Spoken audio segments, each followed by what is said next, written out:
ধরুন আপনাকে এরকম একটা টেবিল দেওয়া হলো এবং বলা হলো যে এই টেবিলটা স্বয়ং সম্পূর্ণভাবে রূপান্তর করেন।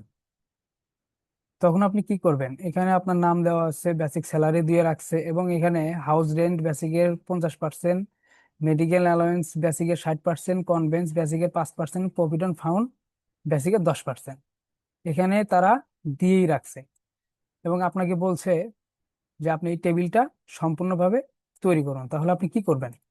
প্রথমে যেটা করবেন, এখানে ইকুয়াল প্রেস করবেন, বেসিক স্যালারি ইন্টু 50%, মানে হাউস রেন্ট বেসিকের 50%, ইন্টার।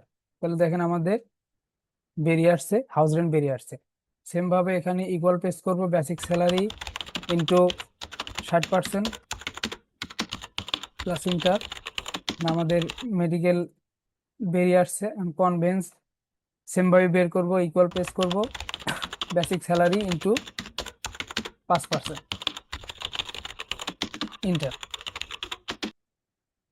প্রভিডেন্ট ফান্ড আমরা সেম ভাবে বের করব, বেসিক স্যালারি ইন্টু 10%।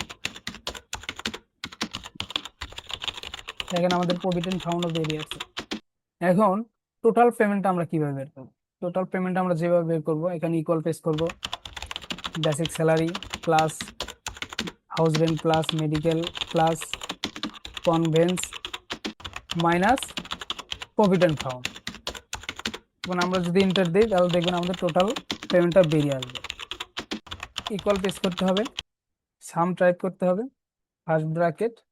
এখন এই প্রথম সেল থেকে আমি যদি একদম শেষের সেলে চলে আসি এবং সেকেন্ড ব্র্যাকেট দিয়ে ক্লোজ করে ইন্টার দিই, তাহলে দেখেন আমাদের টোটাল স্যালারিটা বেরিয়ে আসছে।